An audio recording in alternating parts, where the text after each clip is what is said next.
Welcome to today's edition of the Rush 24/7 podcast.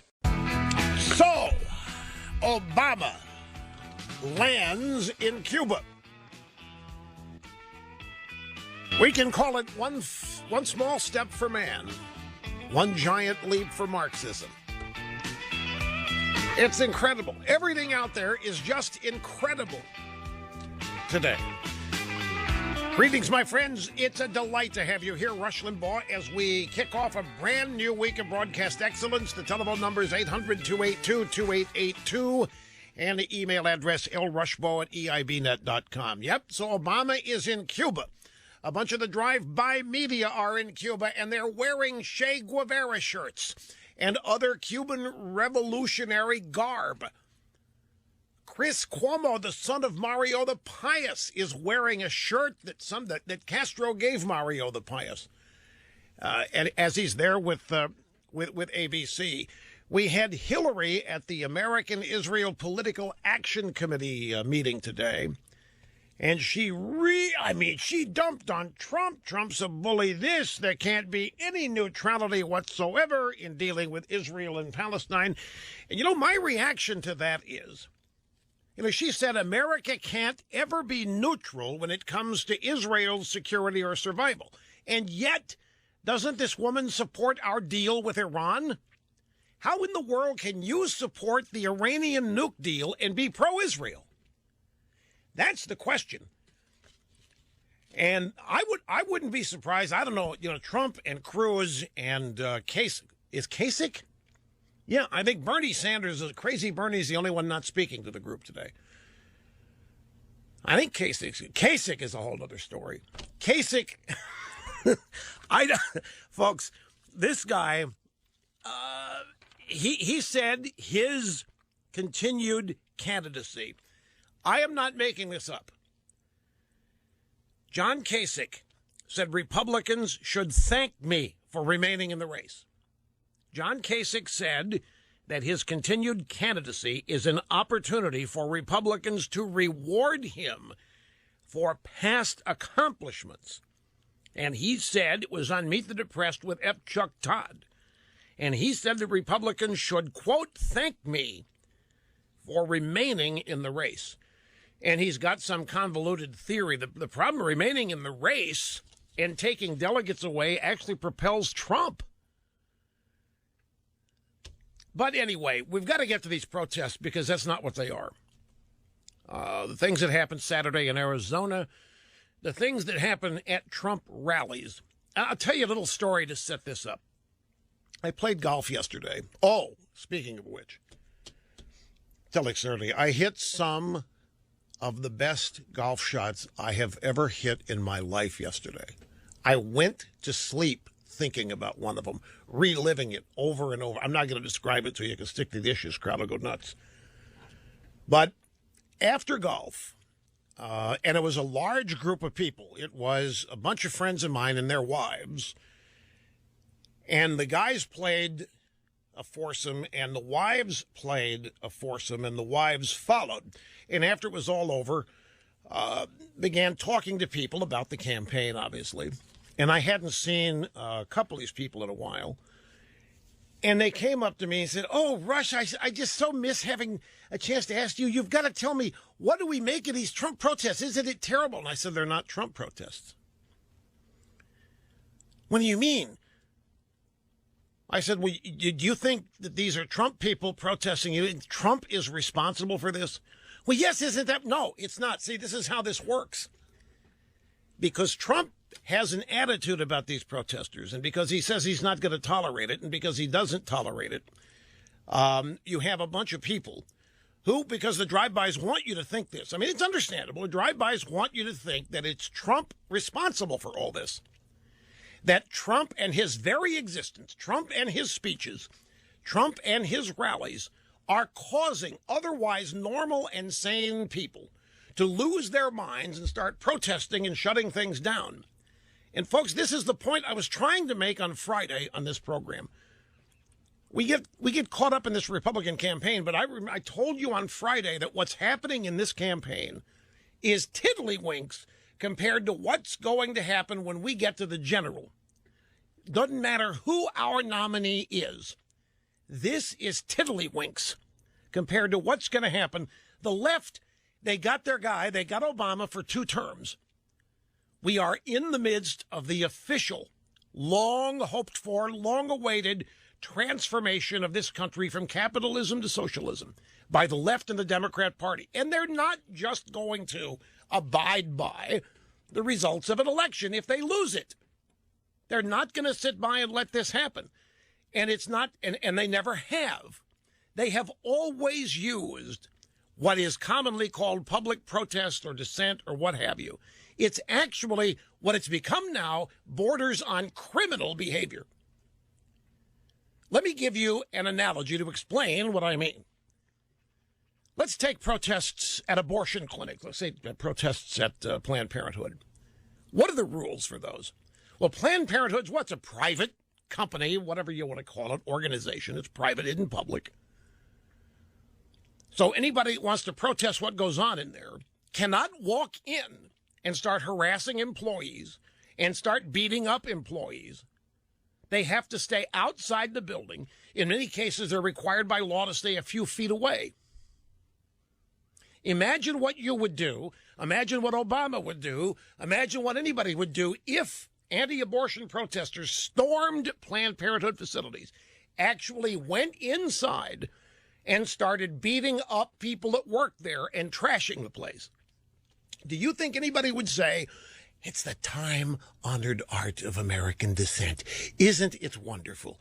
Look at what these protesters... No, it would properly be called criminal behavior. There would be arrests, and the cops or anybody would go in there and kick them out and get rid of them, forcibly remove them, as should be the case. Well, it's the same thing at a Trump rally or any of the other rallies. These are private events. They are not rallies held by an American politician open to the public. They are private rallies paid for by the candidates. They rent the arena. They have to provide security. The Secret Service does not go into the crowd and keep order. The only thing the Secret Service does is react to what they think might be a threat to the person that they are assigned to protect. And in this case, it's candidates. So if somebody storms a stage, yeah, they'll go into gear. They'll get into action. If they hear somebody make a threat against the candidate, they'll take action.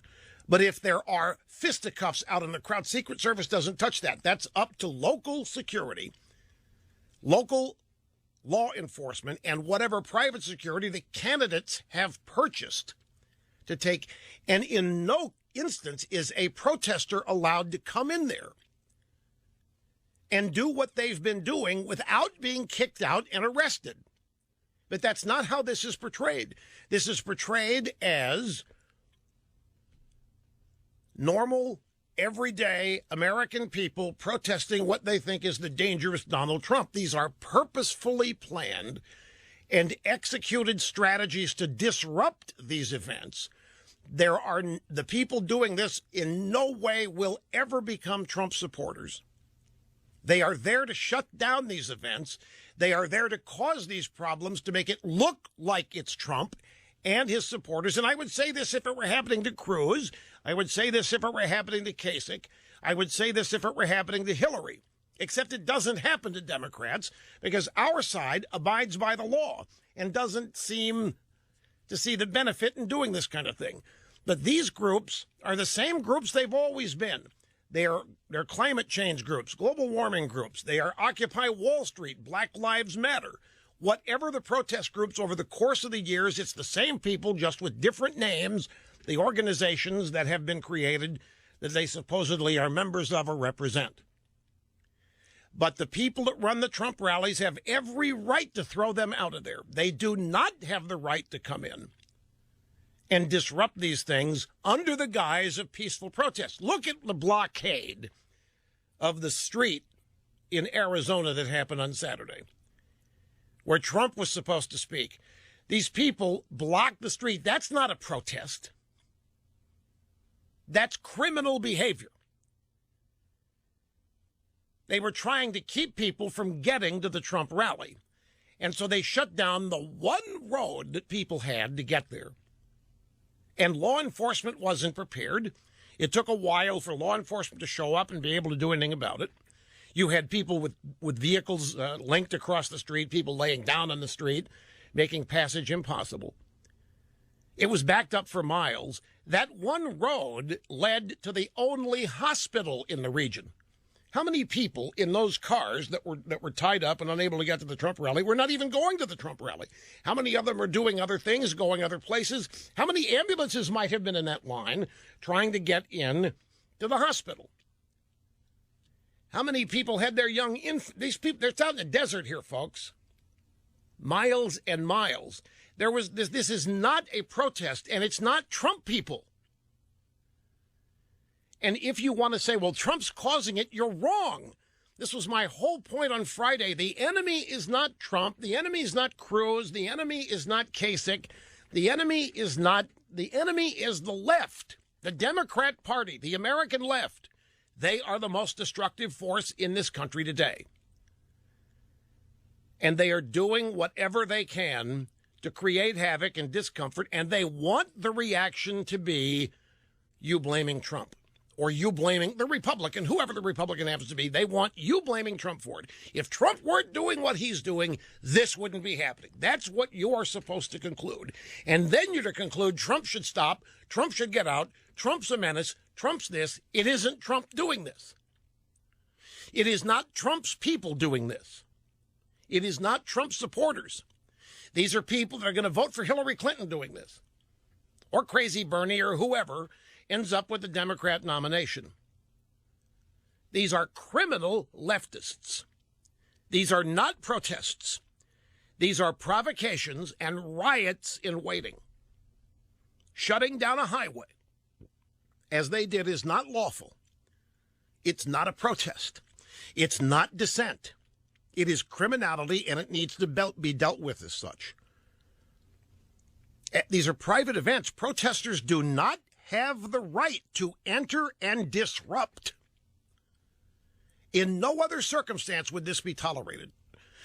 You can come up with any number of analogies in addition to the Planned Parenthood, but that is probably a good one, because you know how many people would tolerate something like that? Zilch. Even on our side, zilch, zero, nada. That's why even at the Republican convention, Democrat convention, you don't see this. The protesters are kept away from the arena, away from the venue. They are kept outside. They are not permitted in. They are private events for that specific reason. The hall has been rented and leased by the candidate. He has total control of the usage, of course, within the bounds of law. But it struck me. I mean, these are good people that I played golf with. They're fine, and they're up to speed. They're up to speed. But it's like everybody else. They react to what they see in the media. We're never going to get around that. Don't care how many Fox Newses there are or talk radio. There's always going to be a drive-by media. We're never going to get around the fact that they are supportive of the Democrat Party and everybody else that supports it. They are tolerant. They encourage all of this. And not only do they encourage it, they follow along and make it look like the victims of these things are actually the perpetrators. So that the people I was talking to after golf, you should have seen their faces when I told them what I just told you. And their eyes lit up. Yeah, okay, that makes sense. They don't hear that anywhere in the media that they consume. And so I guarantee you that there are lots of people, pro-Trump, anti-Trump, you name it, but especially anti-Trump people, who are eagerly glomming onto this as just another reason to criticize Trump. Yeah, look what he's causing. I guarantee this goes on before Trump. Didn't you saw this in Ferguson? You saw this against Mitt Romney. You see, folks, the point is, this is standard operating behavior for these people. It's going to happen whether Trump's the nominee or not. If Trump were to drop out of the race, they fear whoever they think poses them the greatest threat is who they are going to act on. I have to take a break. We'll do that and be back. Continue right after this. Don't go away, folks. Just get warmed up here. Proven the most readily identifiable talk show host in America. Rush on the EIB network.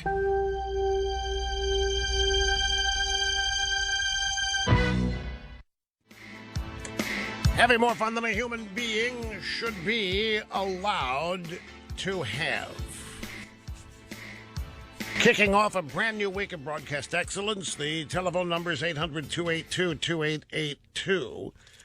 There is some news in these upcoming primaries. Ted Cruz is within striking distance of Trump in Arizona.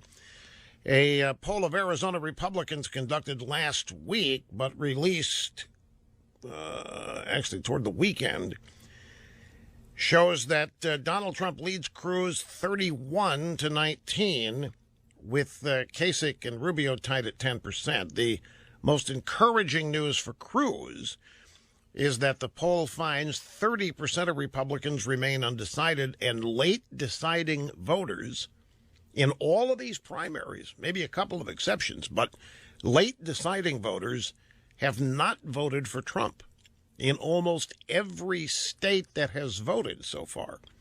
Now, 31-19, it's a 12-point split. You factor the margin of error in there, 3 to 4%. So you're looking at 7 or 8 point spread here. If enough of these voters and Rubio supporters back Cruz, he could pull off an upset in Arizona. 58 delegates at stake here. That'd be a big haul. Now, Trump is favored to win in Arizona on Tuesday. Not just because of his polling advantage. He's got the backing of Jan Brewer, the former governor's popular.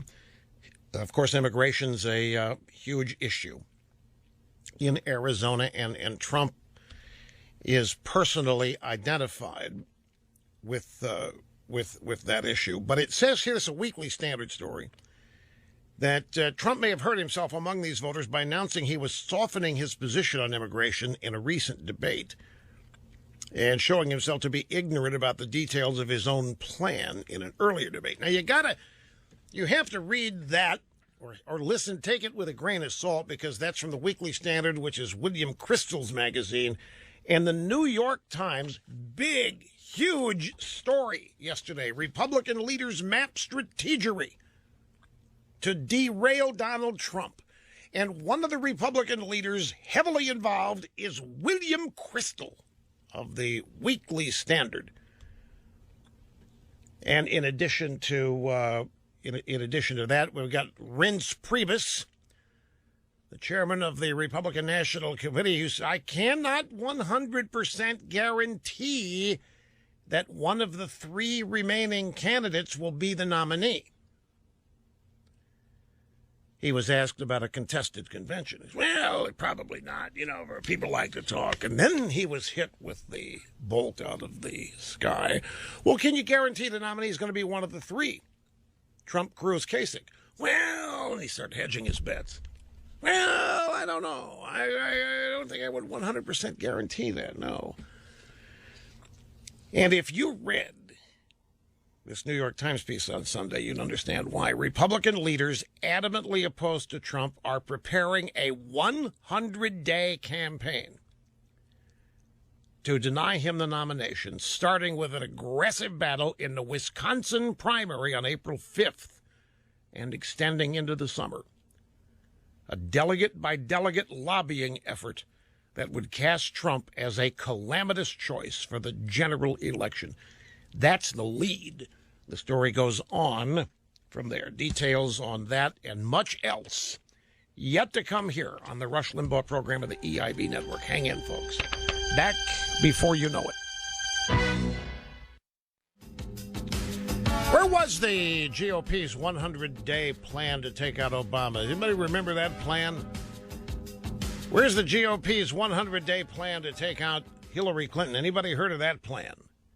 Now, that plan doesn't exist either, but they've got a 100-day plan to take out Trump. Now, folks, and I'm not particularly eager to be repetitive here because there's so much new every day, but I want to go back. I've spent a couple of days here trying to make a case with analogies and everything at my disposal to try to illustrate and inform just precisely how the Republican establishment is not going to sit by and let somebody take away from them what they have. And it's not just their power. I mean, that's a large element of it. But it's their entire reason for existing. Positions of standing in one of the only two major political parties in the country. There's so much tied into it. You look at 5 of the 7 wealthiest counties surround Washington, D.C. The networking there, the contacts, the power structure, the ladder of success that you climb there, it's well laid out. It's perfectly structured. It is a very exclusionary club, and it is not merit-based. Entry into the club is not something you can just apply for and become a member. It requires breeding. It requires certain pedigrees and resumes, and education, and so forth. It has provided a lot of power, a tremendous amount of wealth, huge self-esteem. These are people that walk around feeling really big about themselves. There's a lot of swagger. People walk around, they feel very happy with themselves, very powerful, very smug, very confident, because the future is laid out. The structure is what it is. And members are taken care of. Everybody's got everybody's back. And the idea that something like this could be busted up with an election, sorry, not going to tolerate it. Not going to even give that a chance. They are going to resist whatever effort is made to wrest power from them, to assume their positions or what have you, which is how they see Trump. So despite all the talk that you hear, and I think it's smokescreen talk from this establishment member or that particular Republican or that consultant or that lobbyist or whatever, despite talk of unity and coming together, believe me, behind the scenes, there is none of that. Behind the scenes, all there is scheming that is designed to protect what they've got. That's more important than the party winning elections. Do not doubt me. So when I saw this New York Times story, headlined, Republican Leaders Map a Strategy to Derail Donald Trump, I believe every word of it. I think there's probably even more to it than what the story includes. But here are some highlights. Recognizing that Mr. Trump has seized a formidable advantage in the race, they say that an effort to block him would rely on an array of desperation measures, the political equivalent of guerrilla warfare. There is no longer room for error or delay, the anti-Trump forces say, and without a flawlessly executed plan of attack, he could become unstoppable, and that is unacceptable. But should that effort falter, should they fail to stop Trump and his army of supporters, should that falter, leading conservatives are prepared to field an independent candidate in the general election to defend Republican principles and offer traditional conservatives an alternative to Trump and his populism. They described their plans in interviews after Trump's victories last Tuesday in Florida and 3 other states. Now, if your reaction, well, wait a minute, that guarantees Hillary. Exactly. And they know it, and they're fine with it. Hillary Clinton winning maintains the existing order. The existing order is not based on winning elections. If it were, half the people in this club would have been thrown out by now.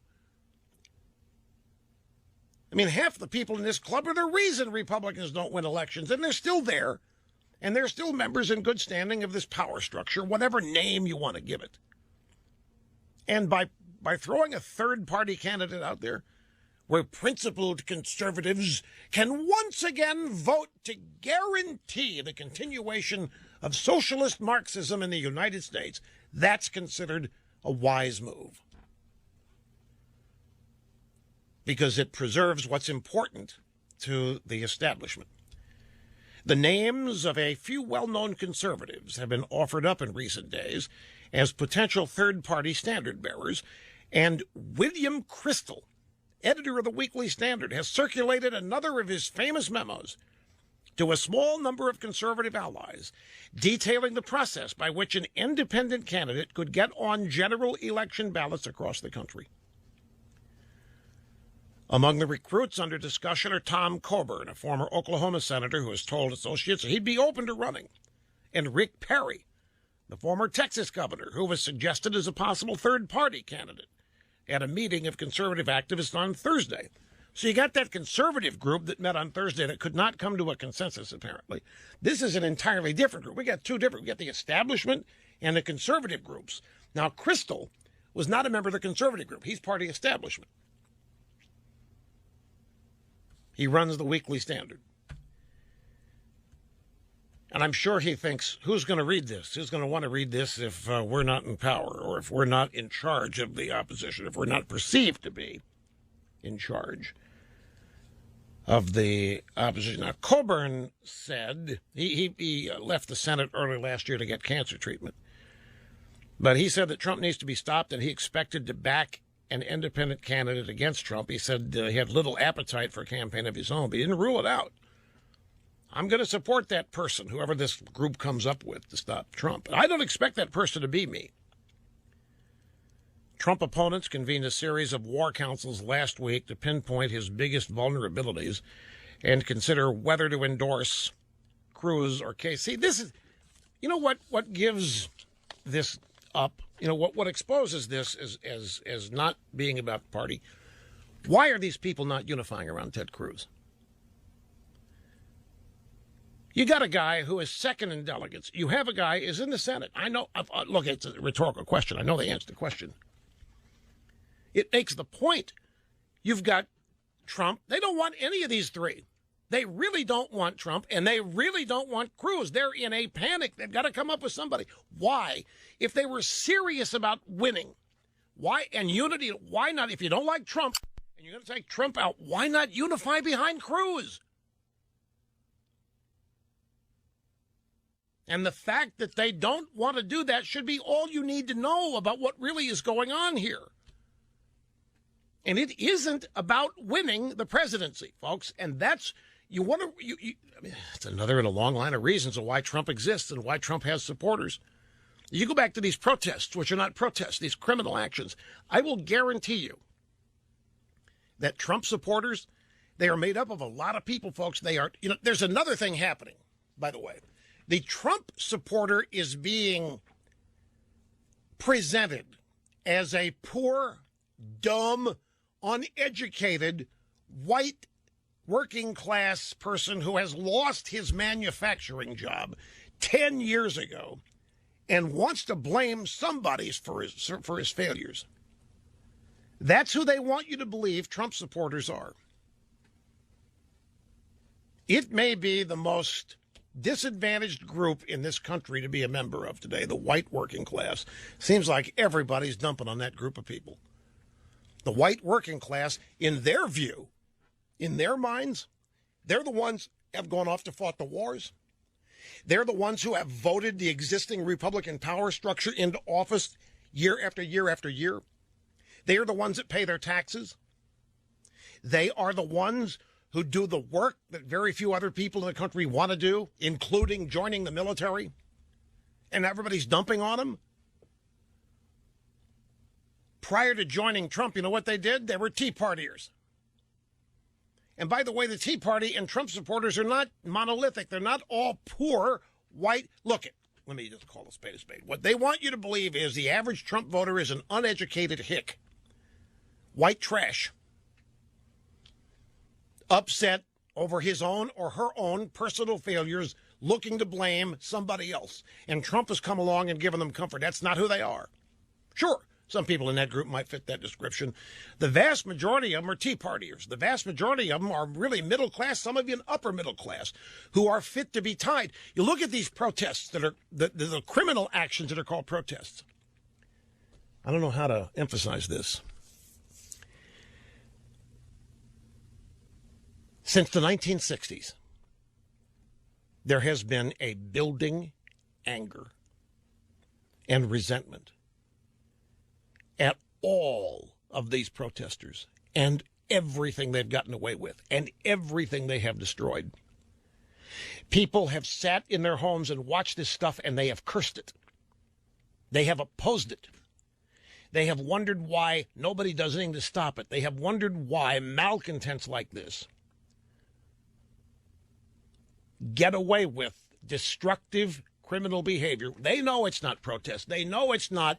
These are rent-a-mobs. These are bought and paid for. These are anarchists. These are just, they're a miserable bunch, a miserable lot of collected leftists who are never happy and never going to be happy. They're bought and paid for, and for years, nobody has done a thing about them.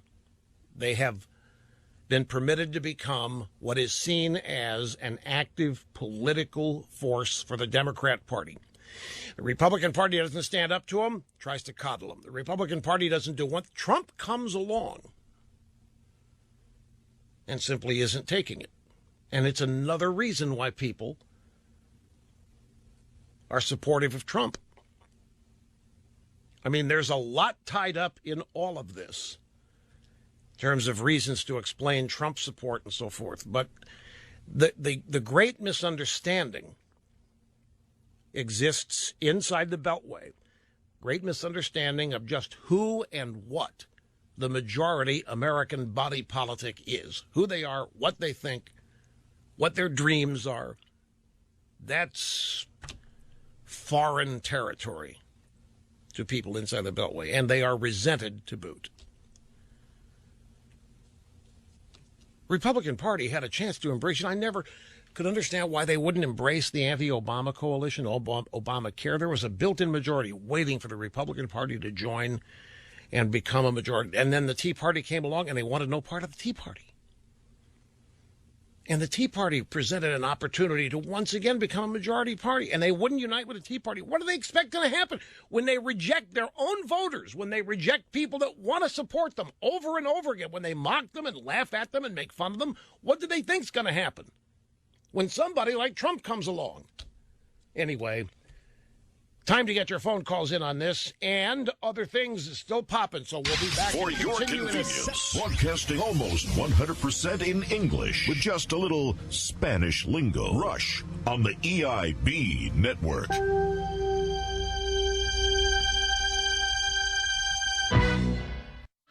Okay, to the phones we go. Dave in Columbus, Ohio. You're up first, and it's great to have you. Hello. Hi, Rush. How are you? I'm fine, thank you. About these protests, the thing that frustrates me the most, I'm an attorney, Rush, and no one seems to understand the very basics of Constitution Law 101, First Amendment free speech. The First Amendment protects the content of your speech. It does not protect your conduct when you speak. People get this so wrong. All I hear these talking heads on TV everywhere, they say, well, as long as they're nonviolent or they don't enter into private space, they don't do this, they don't do that.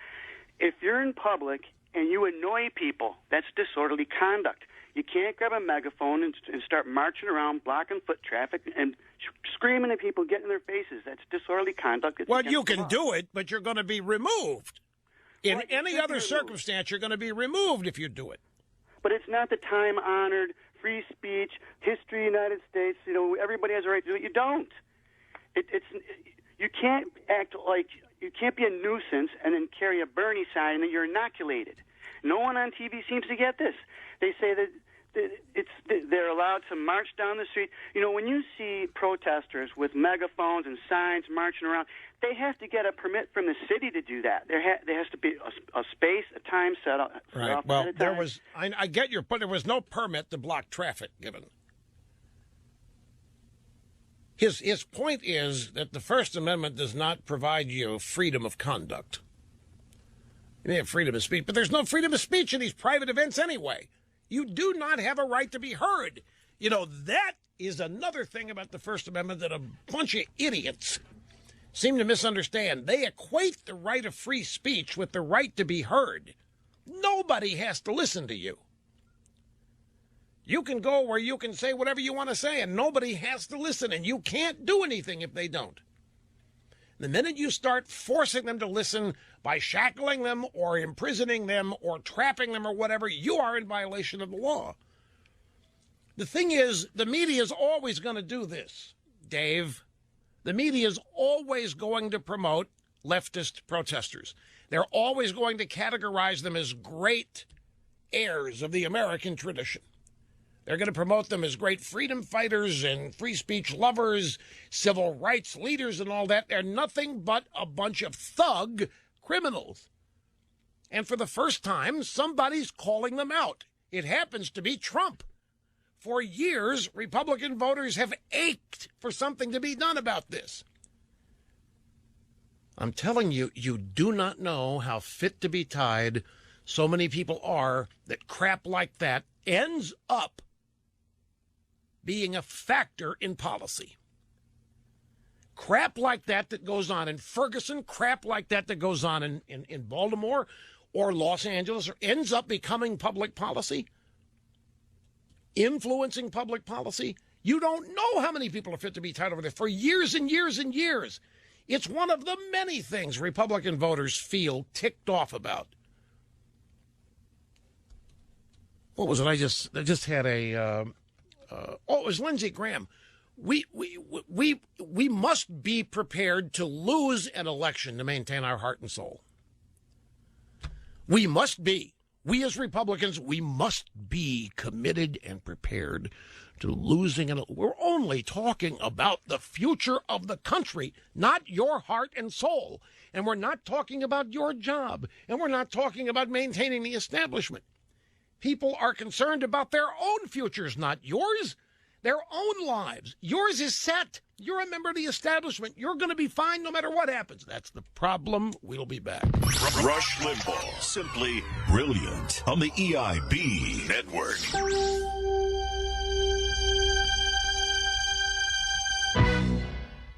So the big Apple event starts pretty soon. You interested in a smaller iPhone in there? You want to go back to a 4-inch iPhone, anybody? I haven't found anybody who does, but apparently there are some who do. Anyway, a little brief time out here at the top, my friends. Back, we're loaded. You just stay where you are. Back before you know it, and we resume.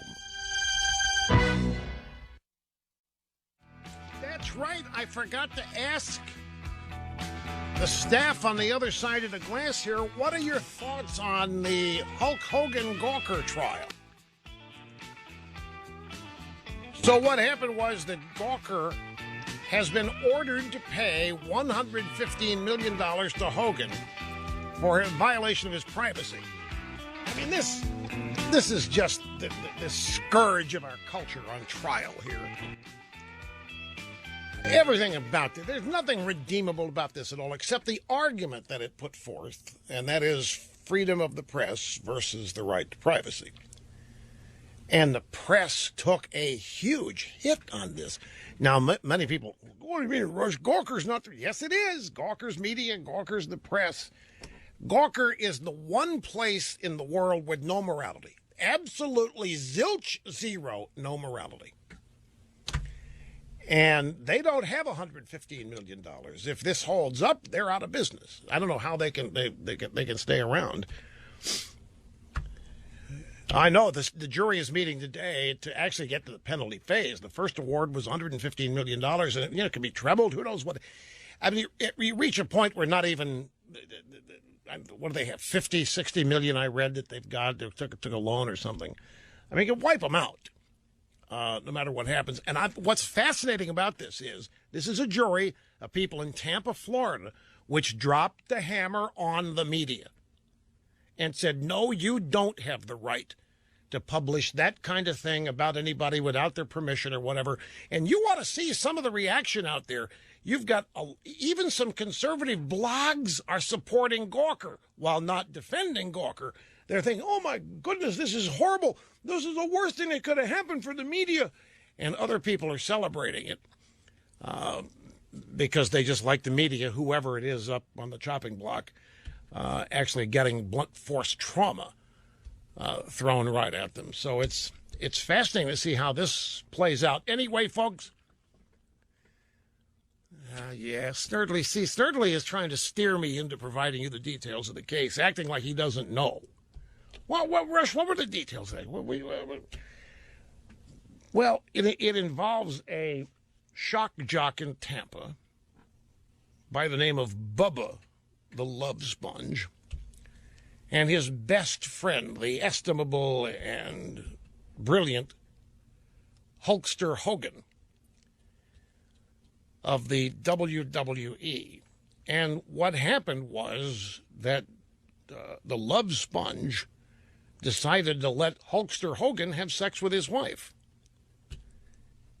And Bubba taped it. Bubba videotaped it without, apparently, the knowledge of Hulkster Hogan. I know it's Hulk Hogan. I'm trying to dress this up as best I can. So anyway, somebody sent Gawker the video of Hulkster Hogan having sex with the wife of the Love Sponge. And apparently everybody involved except the Hulkster knew that it was happening. Well, I don't know about the Love Sponge's wife. No longer, by the way, is she the Love Sponge's wife. You didn't know that? No, she's gone somewhere. So Gawker got hold of the video and they ran it on their website. Gawker is 7 different websites. Gizmodo is Gawker. The Gawker empire, just the best way to describe them is no morality. And anything gets close to morality, they're not interested in it. The more immoral, the more perverse, the more fascinated they are with it. There were no boundaries. There were no limits. So then the Hulkster decided to sue Gawker for invasion of privacy, that this was highly embarrassing to him, despite the fact that the Hulkster has been known to go everywhere and talk about his sex life. But still the jury decided, well, the Hulkster didn't know about this instance, and we're not passing judgment on what he did. And we're just saying the media did not have the right to publish that video without the Hulkster's permission. It's really what it came down to. Not being a public figure did not absolve Gawker here at all. Being a public figure did not allow Gawker the privilege of publishing the video, which Hulkster Hogan said just destroyed him. It ruined his self-esteem, made him a joke. It embarrassed him, all of these things. So the jury returned the verdict on Friday. It was a 2 or 3 week trial, and the jury's verdict came in guilty, Gawker, civil action, decided for the Hulkster, and it was $100 million that Hulkster Hogan was asking for. The jury said, no, let's make it 115. And they did, and that's before we get to the actual penalty phase, which is the application of even more damages. I don't know if the judge can reduce this on his own. He probably can at some point. But anyway, the Gawker guys, in preparation for this, went out and tried to secure all kinds of money in anticipation, not that they expected to, but in case they lost, they wanted to have some pool to be able to pay this. They're going to appeal it. They claim that a couple of very relevant items of evidence were excluded in this case, that they believe once they are included, they will prevail. So, but throw out the details, and what you have here is 14th Amendment versus First Amendment. Freedom of the press versus a right to not. I don't want anybody tinfoil hatting. I know there's no right to privacy specifically written in the Constitution. It is assumed by many because of the Fourth Amendment, the right against obtrusive searches and seizures and so forth. But clearly the media takes it on the chin here, to the extent that the rest of the media identifies with Gawker, but they are. I mean, they have websites, they publish news and pictures and commentary. It probably wasn't helpful that the former CEO of Gawker was asked, when he was testifying, he was asked, is there any limit? Hulkster Hogan's lawyer asked, is there any limit to what you won't publish? Is there any sex tape out there that Gawker would not publish? And this guy said, yeah, probably if it was a 4-year-old baby, we wouldn't publish it. That probably was not helpful. Apparently the Gawker CEO was sort of a smug, arrogant, in-your-face kind of. These guys all walk around with chips on their shoulders for one thing or another. So we shall see what happens next in this. But it's going to be a subject for law school debate, law school teaching classes, and so forth as time goes forward. As I said to open the program, President Obama has landed in Havana. One small step for man, one giant leap for Marxism. We have a montage of drive-by media types. This is the most excited they have been for an airplane landing since Gorbachev touched down in the U.S. in 1986. That's when they all had the first collective known Gorbasm. Well, they are just thrilled. Doesn't matter that Raul Castro did not show up at Jose Marti Airport to greet Obama. They don't care. Obama landed in Cuba. They're excited. Here is the montage of what the media sounded like. A big day for the U.S. and Cuba. See that airplane? It's Air Force One, and it's been on a journey that's taken 90 years. History has just been made. President Obama touching down, Air Force One landing here in Havana. The first U.S. president in nearly 90 years to step foot on Cuban soil. The first sitting American president to set foot on the island in 88 years. I never thought I would really live to see this day. This is a momentous thing that we're watching right now. Obama making history as the first American president to visit since Calvin Coolidge 88 years ago. To have the American president on Cuban soil. The implications are deep and yet unknown. That was Chris Cuomo. To have the American president on Cuban soil. The implications are deep and yet unknown. So today on CNN's New Day, Allison Camerata spoke with Chris Cuomo about what he was wearing as he's covering Obama's trip to Cuba. Camerata said, hey, Chris, we can't help but notice your culturally appropriate garb that you're wearing. Tell us the history of your shirt. Here's what Chris Cuomo said. My guayabera? This shirt belonged to my father. It was given to him by Fidel Castro. It marked conversations going on decades ago that were the same as those today. The concern was the freedom of the people. What is the point of this communist regime if it is not to truly make everyone equal, not at the lowest level, not by demoralizing everyone, but lifting everyone up? My father, generations of politicians have been fighting this, so I wear this shirt as a reminder of that.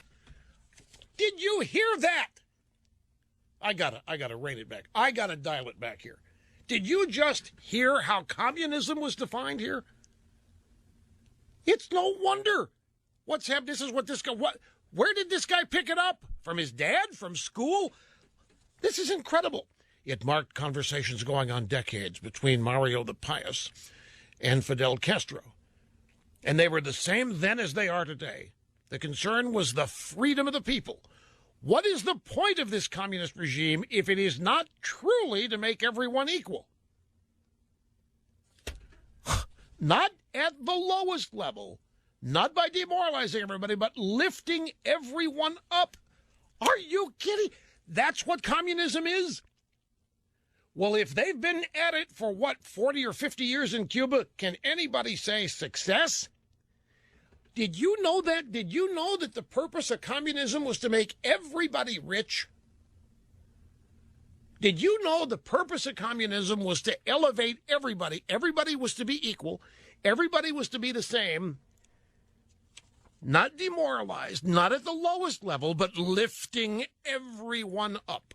My father, generations of politicians have been fighting this, so I wear the shirt as a reminder. Well, no. Good I got to take a break. I cannot. The most powerful name in talk radio, Rush, on the EIB network.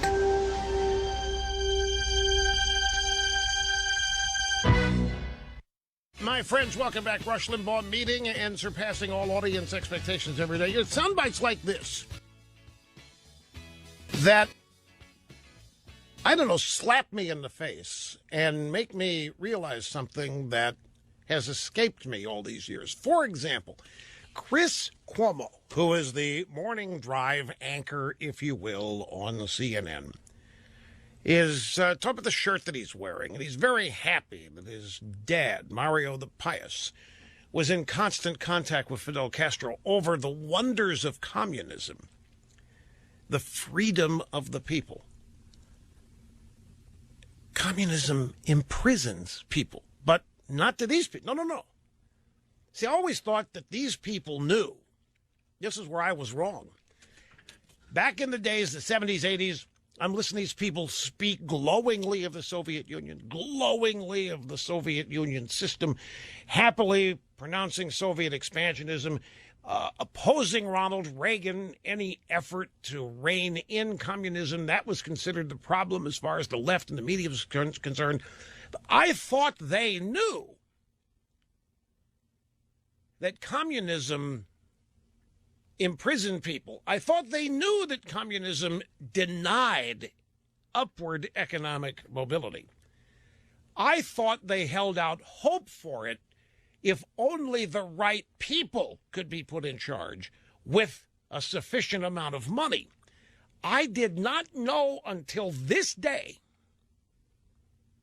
I probably shouldn't admit this, I did not know until this day that every leftist pro-Soviet Democrat in this country actually believes that communism is about lifting people up, and actually believes that communism is about freedom, and that communism is about elevating people, not demoralizing them at the lowest level, but lifting everyone up.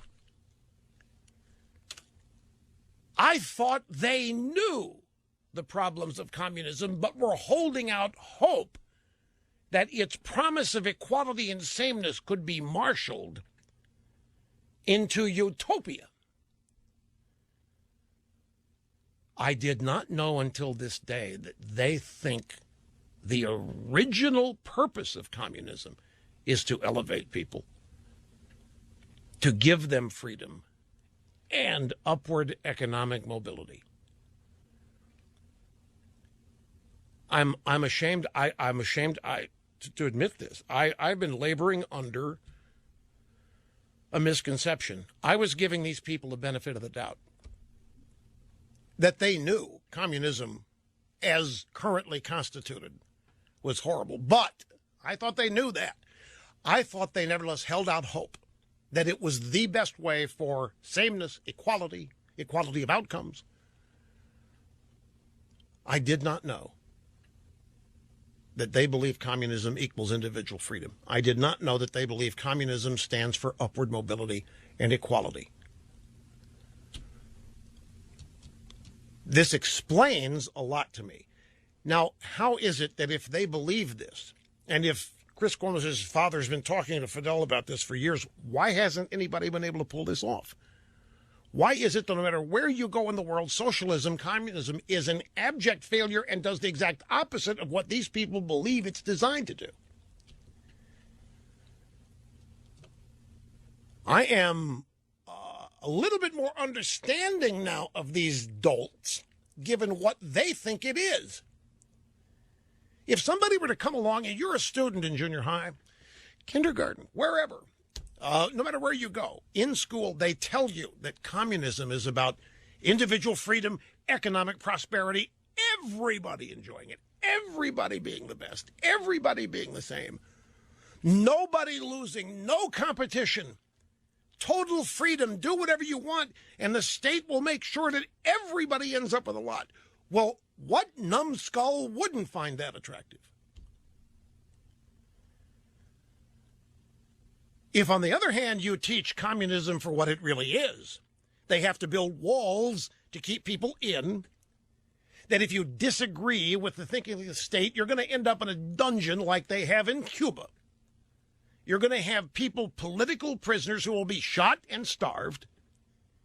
You'll have a lot of your country, the people who believe that communism was about freedom, they're going to be in jail. They're going to be on trial. Many of them are going to be shot. Many of them are going to be killed. Many of them are going to be executed. And by the way, communism cannot promise upward mobility because it's impossible in the system. And communism cannot guarantee individual liberty and freedom because you must all think the same way. If it were taught that way, nobody would support it. This has been the great question. I'm a literalist. I'm the mayor of Realville. I say, how do these people believe in this stuff? In the real world, it's never worked. Never. The promise, the utopia, the dream. Never. Not only has it never worked, it's never even been approached. It's never been near. Nobody's ever gotten close to it, no matter where you go. And yet, they continue to hold on to it. They continue to believe in the promise. What promise? There isn't any promise except prison, poverty, total mind control. But Chris Cuomo, look at what he thinks it is. It's about freedom of the people, make everyone equal, lifting everybody up. Unbelievable. Why hasn't it happened then? You know, folks, just this week, an unfazed Associated Press reported that the Coast Guard said 9 Cuban migrants died. 18 were rescued off of Florida. 9 Cuban migrants died at sea. 18 others were rescued by a cruise ship after their 30-foot boat was found about 130 miles from the Florida coast. The Coast Guard said that the migrants were severely dehydrated when they were found Friday and said they had been at sea for 22 days.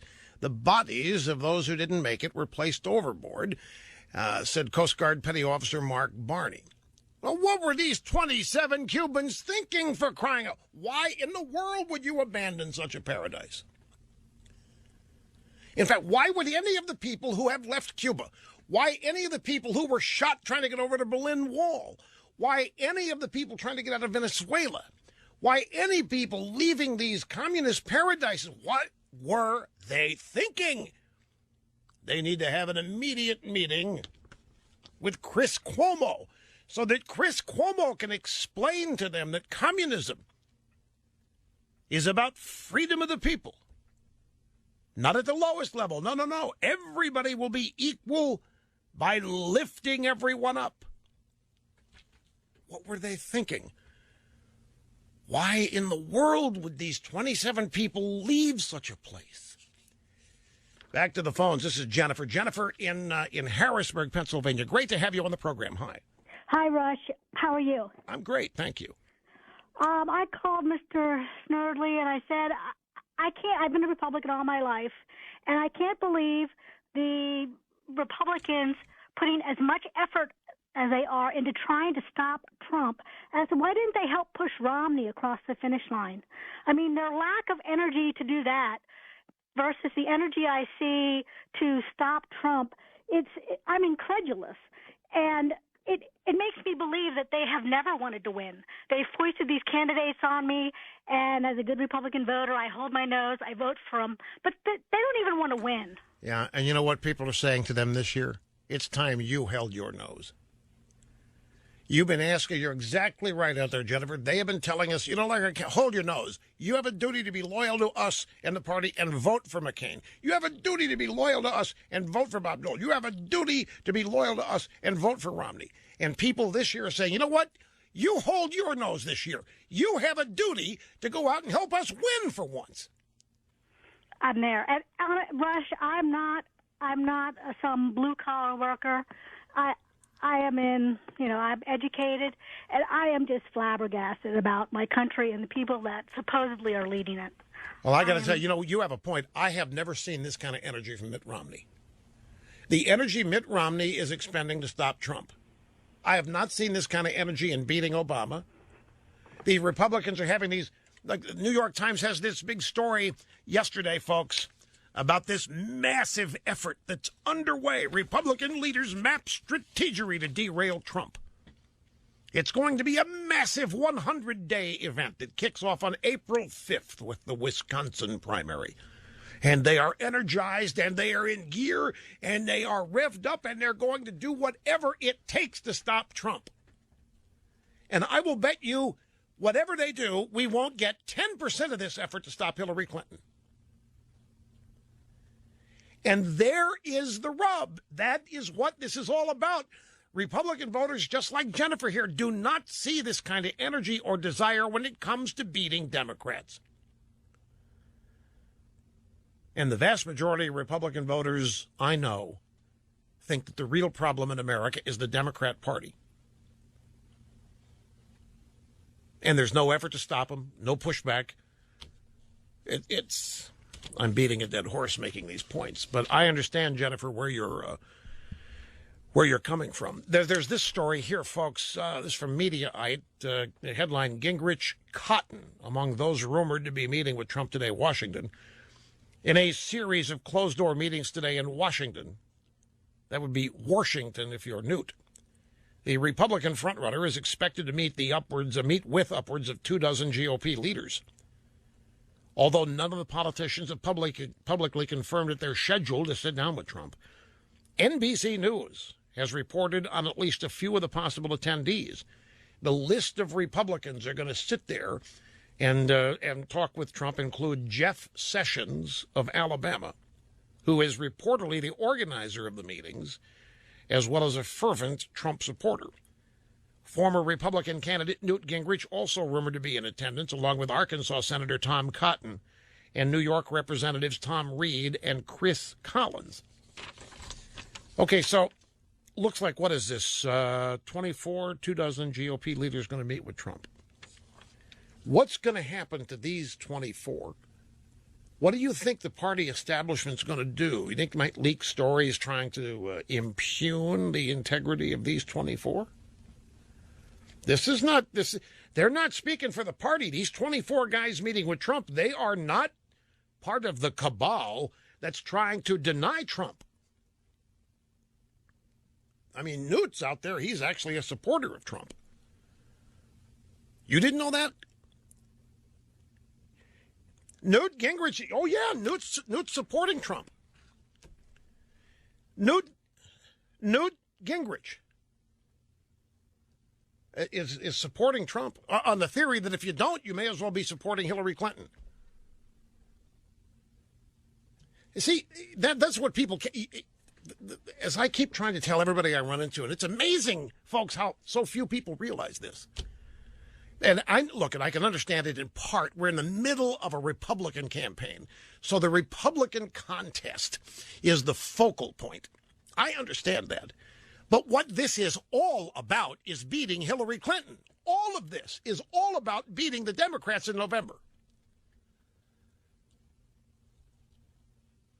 But when the focal point happens to be on stopping this Republican or that Republican, and I have to tell you, I can't emphasize this enough. This group, this cabal, they don't want any part of Ted Cruz either. Logic would say that if you want to stop Trump, you've got to rally behind Cruz. He's your second largest vote getter. He is a Republican, whatever else you want to say about him. He is a Republican, and there's no doubt about it. But they don't want any part of him either. So the two Republican frontrunners, which have together combined to collect, 75% of the primary votes, are not wanted. The Republican establishment, the RNC, whoever these people are, they don't want to unify behind either of these two. Because neither of these two are ranking members of the quote-unquote establishment. And the establishment holding on to what it has is more important than winning elections.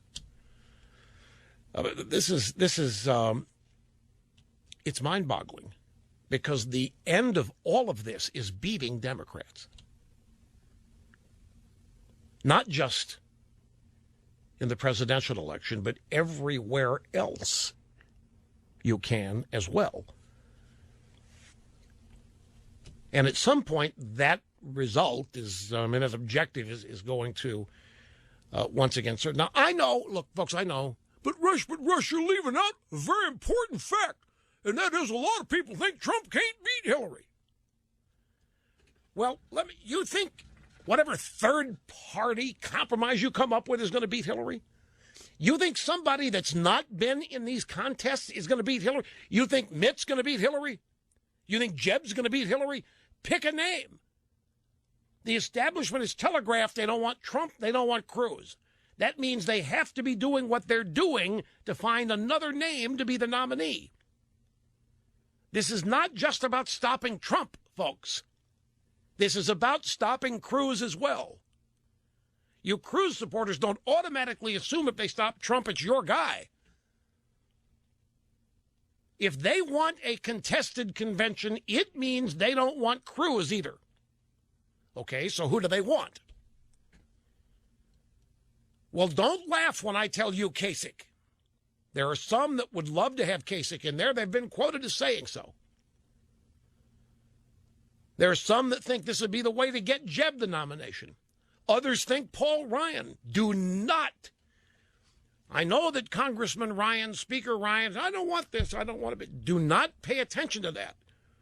If it comes down to a draft, whoever is drafted for the good of the party or whatever will accept it and carry the spear forward for the good of whatever.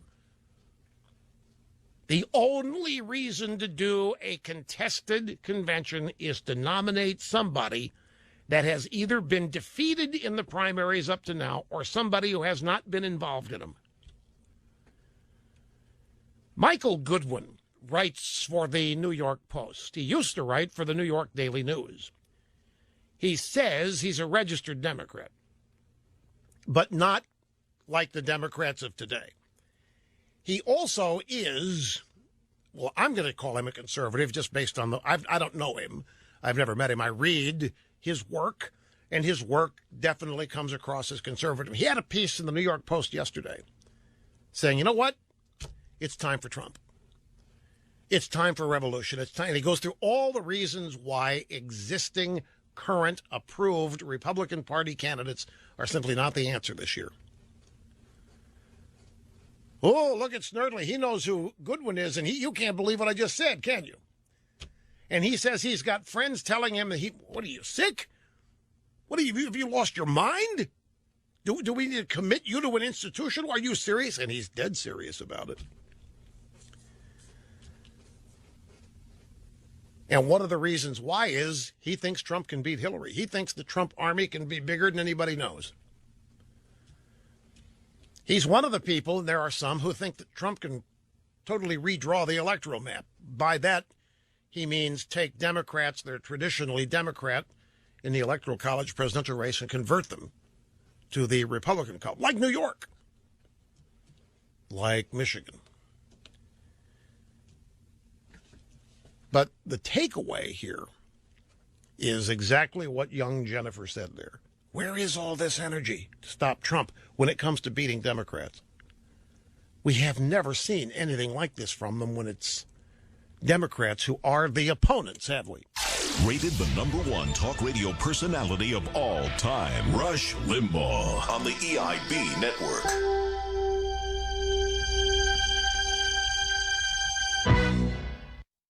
Next caller just dropped off, and I was so looking forward to it. I just noticed it about a minute ago, and I looked up again, and the caller had dropped off. But it's a Cruz supporter, right? He doesn't like me categorizing every opponent of Trump as a member of the establishment. So I'm looking at it. Who's getting that idea?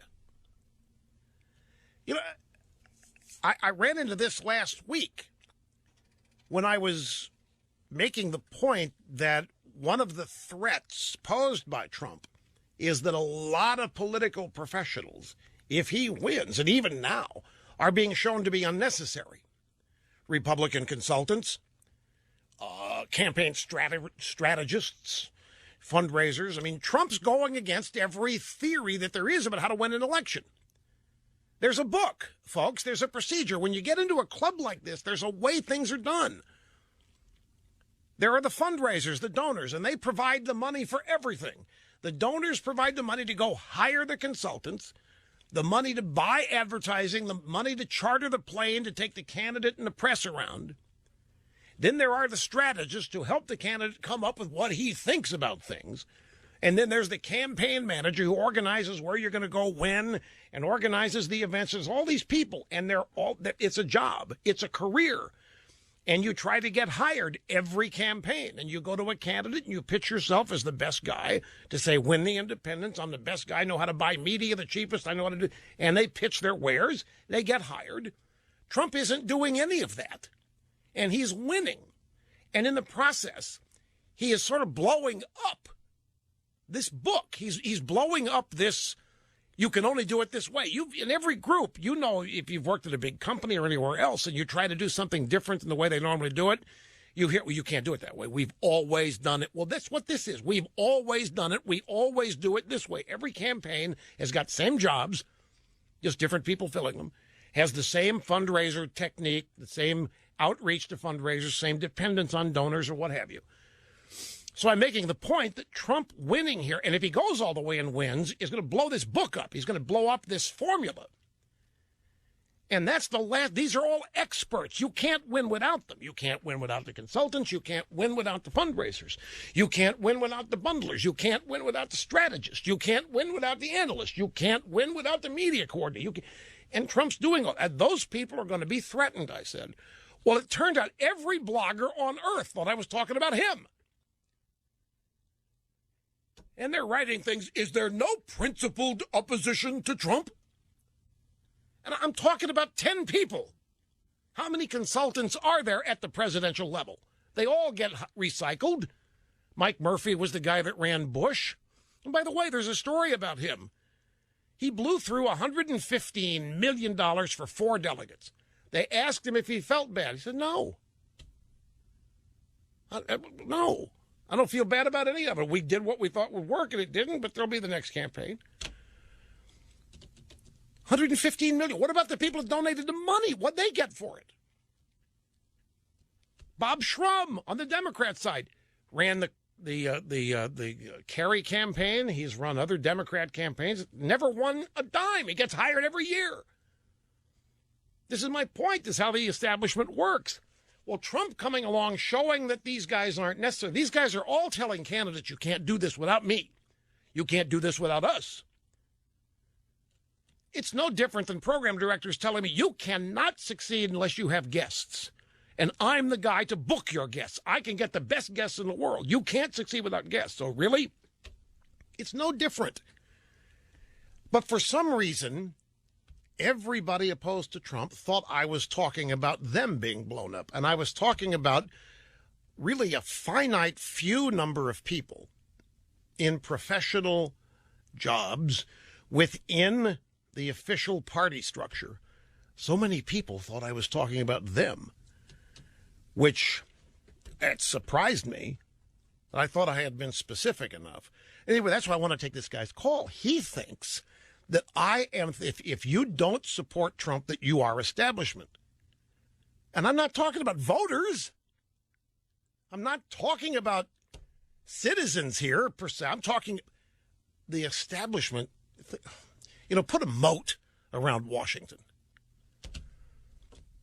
I thought I had been perfectly clear about this. But that's why I wanted to take the call to straighten this guy out. I'm assuming that's what he wanted to say. Now I'm out of time here. He makes it look easy, but it's not. Rush on the EIB network.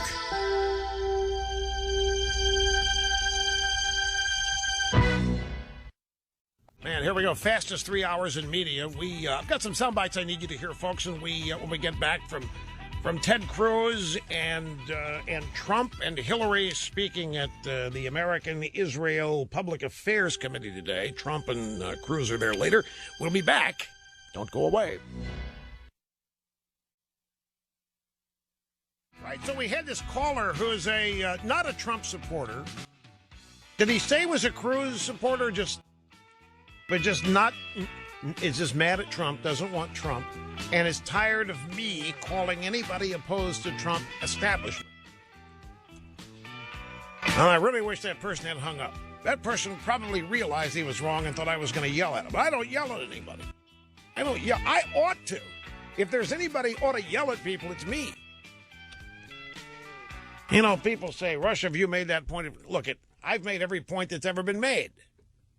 There hasn't been a point made that I haven't made, and generally first. Anyway, greetings. Great to have you back. Rush Limbaugh, 800-282-2882 if you want to be on the program. When it comes to you voters, I'm not accusing anybody opposed to Trump as being pro-establishment or member of the establishment. All I'm trying to do here is to inform. Look, folks, this really isn't complicated.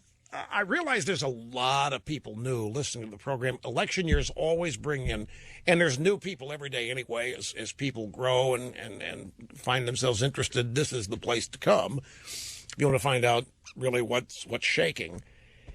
And the purpose here, I mean, I don't want to get too lofty. It's a radio program, number one, so those requirements, and they're secret, have to be met. It's a radio program. This is not a political campaign. This is not a political party. It's a radio show. And I'm a host who has opinions about things. And I inform. And there's a part of me that equates informing with teaching. I'm not accusing anybody here other than the people that I'm specifically talking about. Now, you may be a voter, a citizen, an average, ordinary American, and you don't support Trump, and you tune in here and you hear me berating the people trying to stop Trump, and you think I'm talking about you. Are you in charge of the Republican convention? Are you in the RNC? Are you part of the cabal the New York Times talking about today that's trying to start this massive 100-day plan starting on April 5th, Wisconsin primary to stop Trump, to deny Trump the nomination? Are you in that group? Well, then I'm not talking about you. Do you have your card carrying I am a member of the Republican establishment card in your wallet? If you don't, I'm not talking about you. I'm trying to tell you who they are.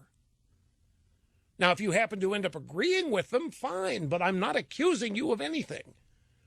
I'm trying to explain the people who support, they're being maligned. The people that support Trump are being mocked and impugned and laughed at, and I'm trying to tell you who they are. The only people I really accuse here are Democrats en masse, liberals en masse, and rhinos en masse who do not, I'm trying to teach, inform, motivate, inspire, whatever, that the real problem our nation faces is continued dominance of the Democrat Party. That's got to stop. I mean, if Daffy Duck told me that he would oppose Democrats, he's the only guy on the Republican side running, I would vote for him. There is no scenario in which I vote for Hillary Clinton. Not one. There is not a single scenario where I vote for Bernie Sanders. But yet, there's Nicole Wallace, who was part of the George W. Bush White House communications office. And she's all over TV, and she's out there saying today that it might be wise for certain Republicans, if they're not happy with what happens in the, go ahead and vote for Hillary. I'm sorry. No way, ever, no how. Just like I wouldn't vote for Obama. I wouldn't vote for Che Guevara. I wouldn't vote for Castro. Obama, have you seen the picture of Obama posting with a bunch of Cubans, posing in front of a gray, drab building with a caricature of Che Guevara on it? You think that's an accident? You think that just happened? Oh, look at what happened to Obama. Wait till he sees that. You know how mad he's going to be? Wait till Obama sees it. That was planned. Che Guevara is a hero to people on the left. He was a mass-murdering communist thug. But because he looked like a real cool guy, Che Guevara looked back in the 50s and 60s like cool guys today look. That's why Che Guevara is a hero. There's Che Guevara T-shirts, and adults running around wearing them have no idea. And they're probably part of that bunch that thinks communism is about individual liberty and freedom and making everybody upwardly mobile and equal. God, I still can't believe that we had from Chris Cuomo earlier today. But there's no way I vote for Hillary Clinton. I don't care. There is no way. And we have all these principled Republicans running around, wringing their hands. Well, there are some elected Republicans saying it.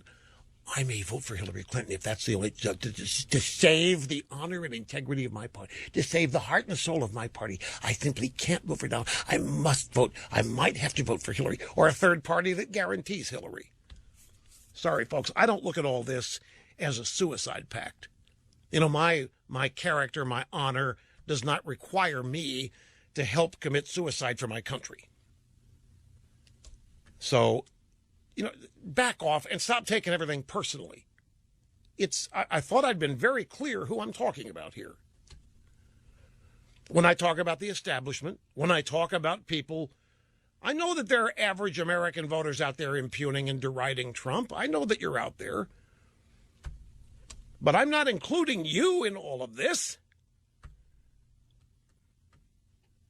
When I talk about the existing power structure that is putting together strategies and plans to stop the guy. They're free to do it, by the way. Remember, I'm just telling you what they're doing.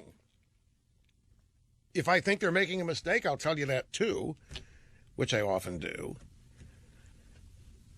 But what is it? Am I such an authoritative figure that people who disagree with me think that I am impugning and castigating and criticizing them? Well, that's true. There is a lot of hypersensitivity out there, and there is a lot of edginess out there about this. And there's a lot of frustration. There are a lot of people. There are a lot of people who are waking up to the reality they don't have the power to influence any of this, and that's really got them bugged, and they're all over the place. Oh, look, there's Obama meeting with Raul Castro. Yes, no doubt they're talking about the freedom of the people and the equality and upward economic mobility of all communist citizens. And what a beautiful thing that it is. It makes me want to puke. Grab that. Grab it, soundbite number 3. You've got to hear this again, folks. This is Chris Cuomo. He's on the ground. It's not soundbite number 2, I'm sorry. Chris Cuomo in Cuba. He's wearing a shirt that his dad, Mario the Pious, gave him. Former governor of New York. And Allison Camerata asked him about it. But after he explains that, I want you to listen to this. Remember, this guy grew up in the household of one of the most popular Democrat governors there's ever been, Mario Cuomo. What Chris Cuomo knows and thinks is what he heard at the family dinner table being talked about within the family, wherever. This is, as I say, it was an eye-opening, almost embarrassing. I didn't have this figured out myself. But listen. My guayabera? This shirt belonged to my father. It was given to him by Fidel Castro. It marked conversations going on decades ago that were the same as those today. The concern was the freedom of the people. What is the point of this communist regime if it is not to truly make everyone equal, not at the lowest level, not by demoralizing everyone, but lifting everyone up? My father, generations of politicians have been fighting this, so I wear this shirt as a reminder of that. I'm still almost speechless in stunned shock here. The concern, my father's been talking about this with people for years. was. The concern was the freedom of the people. What is the point? He's talking about the Castro regime. What is the point of this Castro regime if it's not to truly make everybody equal? Not at the lowest level, but by lifting everyone up. What is the point of a communist regime? It is to deny every bit of that. A communist regime is built on so many frauds. It's built on the fraud that everybody's the same. It's built on the fraud that everybody can be the same. It's built on the fraud that every outcome can be made equal and that everybody can be upper middle class. It's built on the fraud that everybody can have what they want and there'll be total freedom and there are no wants and no desires and most importantly, there will never be any competition. Communism is built on the belief that utopia is possible and can be provided by benevolent people running it. And communism accomplishes just the exact opposite by design. Communism by design is designed to make everybody poor. It's designed to make everybody miserable. It's designed to make everybody the same. It's designed to provide a system whereby the leaders are the only ones who get and have what they want. So once again, what are we back? We're back to good intentions. Communism fails every time it's been tried. Socialism, ditto. But because of the good intentions, we continue to have and invest our hope. And what are the good intentions? That everybody's going to be elevated and everybody's good. You know, it's stupid. You talk about stupidity. This is rank ignorance. Dangerous, rank ignorance. That particular belief of communism. And that's your modern day Democrat Party, folks. That's it. The American president posing in front of a picture of Che Guevara. By the way, Sturdley, were you upset like Trump was that Raul Castro was not at the airport to meet Obama? Trump said that you should turn the plane around. If Raul's going to be there to meet the Pope, if Raul's going to be there to meet, say, Hugo Chavez when he was alive and landed, if he's not going to be there to meet the President of the United States, you turn that plane around and you get out of there. You do not get off that airplane. Think Trump's right about that or not? Quick timeout. We'll be back and continue with much more on the EIB Network.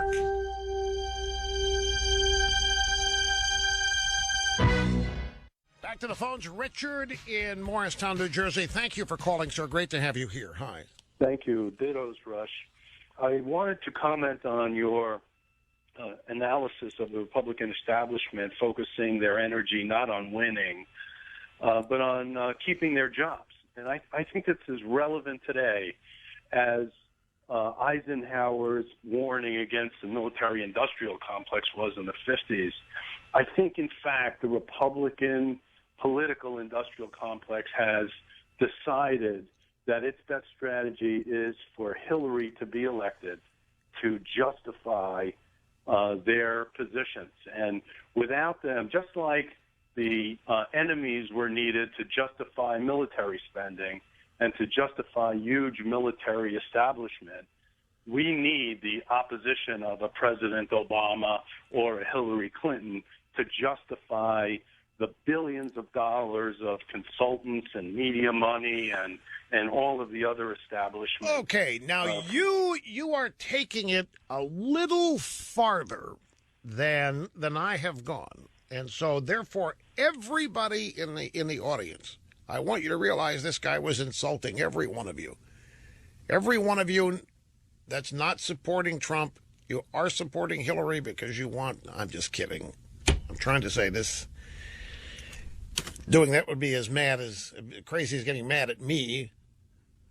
But look at what this guy's saying. I know what he's saying. He's saying secretly the Republican establishment wants Hillary to win, so they've got a reason to ask you to send them money to stop her, to stop the Democrats. That they would rather play defense, rather raise money on the defensive posture, and therefore continue to need campaign consultants and advisors and whatever who also need to be employed. And you need all of these people to stop Hillary in her tracks so that she does not succeed implementing her agenda. Now, the reason that I'm at arm's length on this is because I, your host, am accused of the same thing. And I have been for, well, not exactly, but in a related way. Hang on. I have been for 25 years accused of secretly wanting Democrats to win so that I have somebody to rail against. Democrats in the White House. That it's much easier to do this show with your enemies in power than your friends. And I've had people, idiots, know-nothings, the ignoranti, brilliant trade publications, brilliant campaign analysts, brilliant broadcast analysts claim that the secret is that I really don't want Republicans to win. And when I say to you that I'm concerned about the future of the country, I'm lying to you. They say I'm just making that up. What I really want is Hillary to win. But my show would not have happened had Bill Clinton hadn't been in the White House. That became a popular refrain in 1996. This program was already at 400 radio stations before Clinton was elected. We added 200 stations after Clinton was elected, basically. But yet the critics are out there saying that I'm lying to you, that I'm dishonest with you, that I seek all this stuff I'm saying about Democrats, I really don't mean it. And all this stuff I'm saying about wanting to stop them, I really don't mean it, because for ratings and money, I need Democrats in the White House. And I'm offended and indignant every time I hear it, because that is an attack on my honor. When I tell you that I want what's best for this country, I mean it, and it isn't the Democrats. And I would happily do this program with somebody I support in the White House. Happily. Wouldn't bother me a bit. It is why I had to create a saying. Because of allegations like this, all the way back to the early 90s, my success does not depend on who wins elections. And that became my reason for not endorsing people. It became my reason for not becoming personally attached with any candidate, because they're going to come and go. And I am always going to be here. And I don't want to attach myself to somebody I don't know, to a candidate in particular over whom I have no control. That to me makes no sense whatsoever. Why attach myself to a candidate who may one day become the exact opposite of what he campaigned on? And it's going to be up to me to defend it? Hey, Rush, you told us you swore that this guy was the real deal. I'm not going to put myself in that position. And the way you do it is you do not get personally attached. You don't become friends, and you do not become surrogates in terms of campaign aides or what have you. Because this is serious stuff to me. It's a radio show, and ingredients required there. But the end result of all this is very, very serious to me. The future of this country is very, very serious to me. It is the essence of my existence to maintain this country as founded, doing whatever I can here. But it does not include hitching myself to people over whom I have no influence or control. So I'm always at arm's length analyzing, explaining, opining, informing, what have you. Now, when we get down to just two candidates, primaries are over, well, then everything changes. And like I say, there is not a single scenario in which I vote for Hillary Clinton. Not one. And I can't tell you how perplexed and curious I become when I hear Republicans say that. Really? Really? You can foresee having to vote for Hillary Clinton? Really? No matter? I mean, it's a known product. It's the third term of Barack Obama. It's the third term of Slick Willie. It's the continuation of radical leftist judges all through the court system. Why in the world would anybody vote for them? This guy thinks they're doing it because that's how they best stay in power, as the loyal opposition, asking for money, asking for support to stop them. Well, we've been doing not enough stopping as it is, folks. Okay, for you iPhone and iPad owners, later today, Apple is going to release iOS 9.3. It's been in beta since early January. They released 7 betas. They've really, really tightened up the OS. It is fast. It is battery efficient. Battery life I'm getting with it is incredible. Plus, they've added a whole slew of really interesting little features. One's called Night Shift, which there's a theory out there that blue light from computer screens at night interrupts sleep patterns. It continues to make your body think it's daylight, and it interrupts the circadian rhythm. This is supposedly the result of scientific research. So this feature, Night Shift, is optional. You can turn it on whenever you want to or not. You can set it to come on and go off on a schedule, or you can set it to sunset. It comes on and goes off at sunrise. What it does is takes blue out of the picture, out of the screen, which is called warming it up. A cooler picture has more blue light. A warmer picture has more red light. And I've been testing this, since early January. I've been playing with it. And I don't know if it's made any difference, because I don't have any problems going to sleep anyway. So I can't attest to whether or not. But it's a cool feature, nevertheless. I mean, it does. You get used to having it on at night. But there's some other things, too. They've added some great things with iBooks. They've added some security features. They've really ramped up the Notes app, by the way. And they've added password protection to individual notes. Not all of them. You can set whatever password you want. Some other little things here. But they've really tightened it up as far as battery efficiency and speed. 7 betas. I mean, they've really cleaned this up. And 9.2.1 was pretty good anyway. And there's new software for the Apple TV coming. And for the watch, you can now connect 2 watches to one iPhone if you are a watch owner. Plus, they've got their new hardware. Order on Thursday for delivery next week. A new 4-inch iPhone looks just like the iPhone 5S, by the way, but its guts are everything an iPhone 6S has except for 3D Touch. So that's the highlight. Those are the highlights from the Apple confab today. Here's no. Obama and Raul Castro, as we speak, are having a joint press conference, and this little Raul just let Obama have it. He has called on Obama to lift even more restrictions on the blockade. That's what the Castros call the embargo. They call it the blockade. Cuban people think there's actually Navy ships out there blockading anybody from getting into Cuba. And then he demanded the return of Guantanamo Bay. Here are the sound bites. This is the first, with Castro lecturing Obama that his efforts to remove the blockade have been insufficient. Much more could be done if the U.S. blockade were lifted. We recognize the position of President Obama and his administration against the blockade and his repeated appeals to Congress to have it removed. The most recent measures adopted by his administration are positive, but insufficient. Can you believe this? And Obama stands there and nods. Jeez.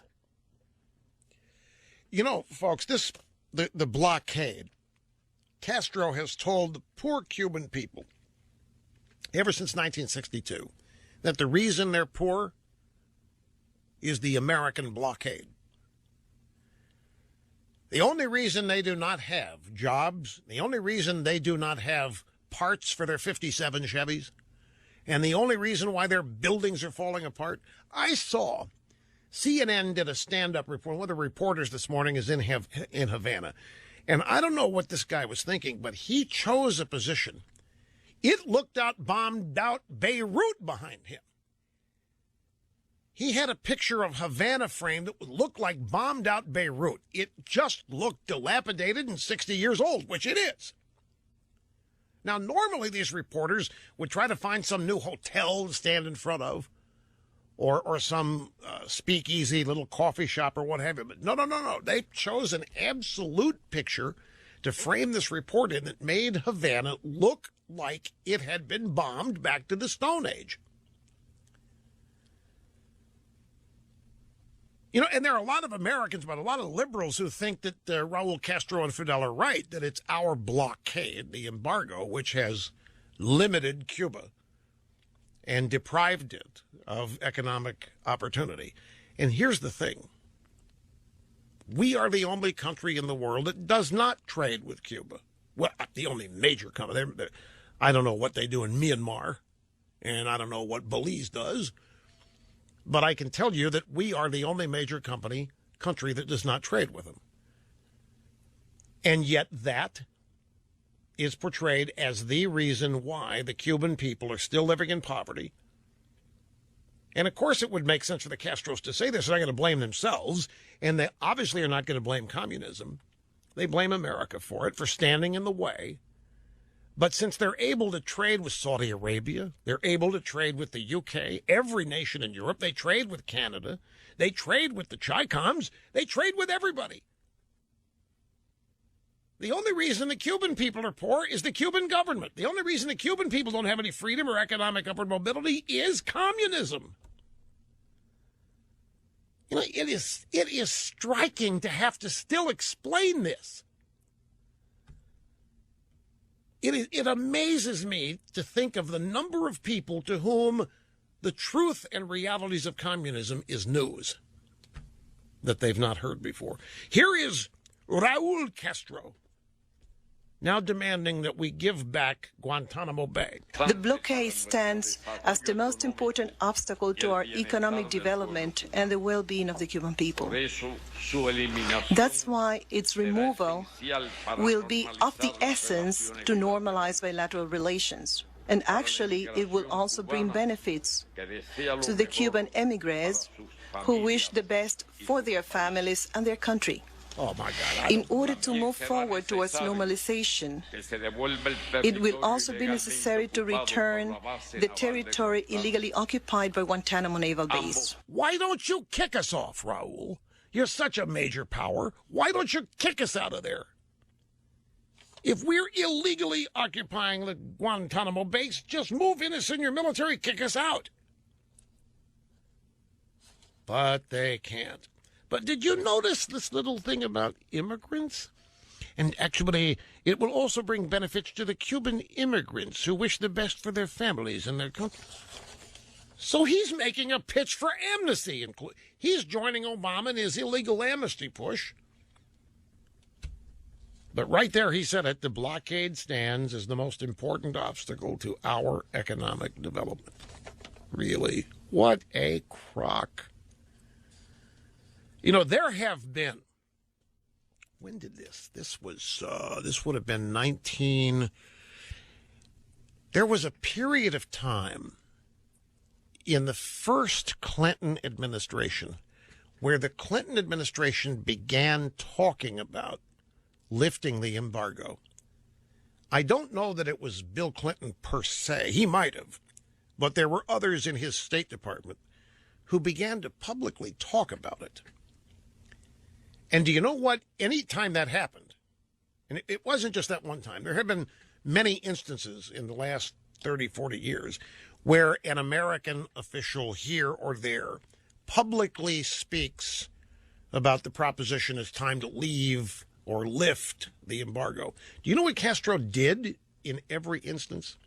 The one involving the Clinton administration, he shot down a little Cessna 172, some charity flight. A flight, it was a private, I think it was a single-engine prop plane that was flying charity goods from somewhere to Cuba. He shot it down, thereby stopping all talk of lifting the embargo. The last thing they want is lifting the embargo. If the embargo is really totally lifted, they're out of excuses. The Cuban people are not going to begin prospering.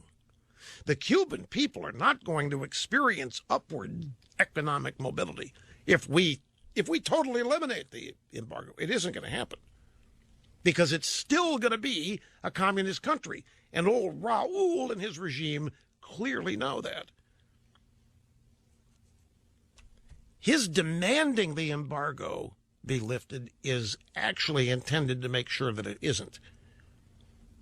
What do you mean, Rush? That doesn't make sense. Yes, it does.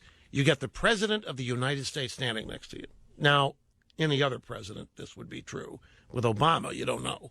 But if it's any other president standing next to him and he starts ridiculing the embargo, no president could then lift it after such a demand without appearing to be a total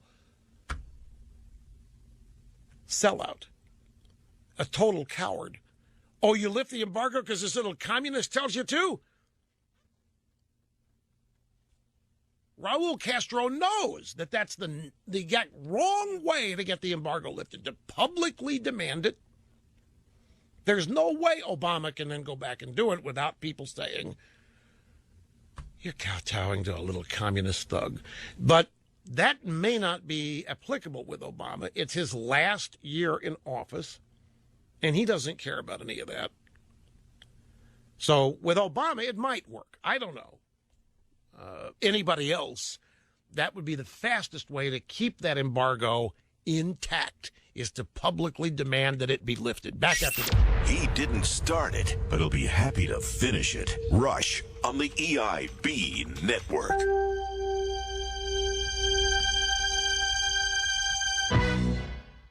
You know, it's kind of fun watching this press conference here with Obama and Raul Castro. Raul Castro does not like this. You know, in communist Cuba, the press doesn't get to do press conferences. They go out, they make commandment speeches, whatever, and the press is then sent a memo with what to write. And they do. And here Obama has brought along the U.S. press, and Raul is routinely taking off his headphones and interrupting, clearly not familiar with this format here. He looks a little irritated. While Obama, of course, is in his element. He's on the same soil that Che Guevara once walked. He's in the same soil occupied by Fidel Castro. He's the first president since Calvin Coolidge to go to Cuba. By the way, you know, I have to revise and extend my remarks. I goofed up big mere moments ago. I said that Raul Castro demanding that Obama lift the embargo, with Obama standing there, was the absolute worst way of going about it. I forgot this is exactly how the Iranians did it. The Iranians got their way with Obama by publicly demanding what they wanted, and he acquiesced. John Kerry, too. These guys are routinely humiliated by the Iranians, and now we've got a nuke deal with them.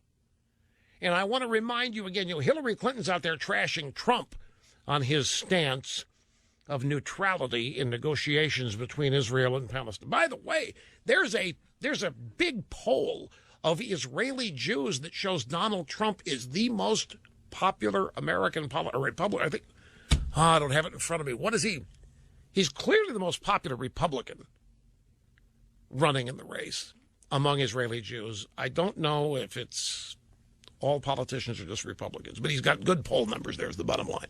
But Hillary at AIPAC today said that she would in no way be neutral. You can't be neutral and support Israel and so forth. And my reaction to that is you can't support the Iranian nuclear deal and be pro-Israel. Which, of course, she and Obama and John Kerry have. And I think that's a far greater indication of what you think of Israel. You know, whether you do a deal granting the Iranians nuclear weapons. So much mind-boggling going on.